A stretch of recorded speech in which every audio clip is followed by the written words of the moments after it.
వచ్చింది ఇంకా చూడ మాటలు, దబాబు, దాగులు, కూలగొట్టడు, ఐట్లా ఇలా మనం 118 జీవో ఇచ్చినామన్నా వాళ్ళకి మొత్తం లైన్ పెట్టుకోగొట్టేసిందట, మొత్తం భూస్థాపితం చేసింది. పేద ప్రజలు వాళ్ళు ఎక్కడెక్కడికి వెళ్ళి వచ్చి గరీబ్ వాళ్ళు ఇల్లు కట్టుకుంటే 118 జీవో తెస్తే దాన్ని కూలగొట్టేసి మనం ఎంతో మందికి 59 జీవో ఇస్తే కూడా అల్ల కూడా కూలగొట్టిరన్న వాళ్ళు.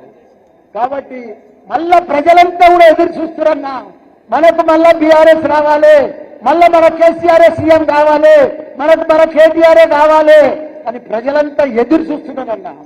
మనకి ఇప్పుడు రైట్ టైం అన్నా, మనం కొద్దిగా కష్టపడాలి, మనం అందరం కూడా కార్యకర్తలను మళ్ళీ కాపాడుకోవాలి. ఇప్పుడు ఎవరన్నా కాంగ్రెస్ లో పోదామన్నా పోతలేరన్నా, మా దాంట్లో ఒక 40% పోయిరన్నా, పోయి ఇప్పుడు మళ్ళీ మొత్తం వస్తారన్నా. అక్కడ ఏం లేదు వాళ్ళ పాపము, వాళ్ళు పోయి మొత్తం అవుట్ అయిపోయారు. వాళ్ళు పాపం పోయిన వాళ్ళంతా కూడా మంచి కార్యకర్తలు ఉన్నారు కానీ అవుట్ అయిపోయారు. ఏం చేస్తారు, కొందరు ఉంటారు కదా. కానీ వాళ్ళందరినీ కూడా మనమందరం కూడా కాపాడుకోవాలి, కార్యకర్తలను మంచిగా కాపాడుకుంటున్నాము. మంచిగా బ్రహ్మాండమైన మేడ్చల్ పర్ఫెక్ట్ కార్యకర్తలు ఉన్నారు, మంచి లీడర్లు ఉన్నారు, మంచి నాయకత్వం ఉంది.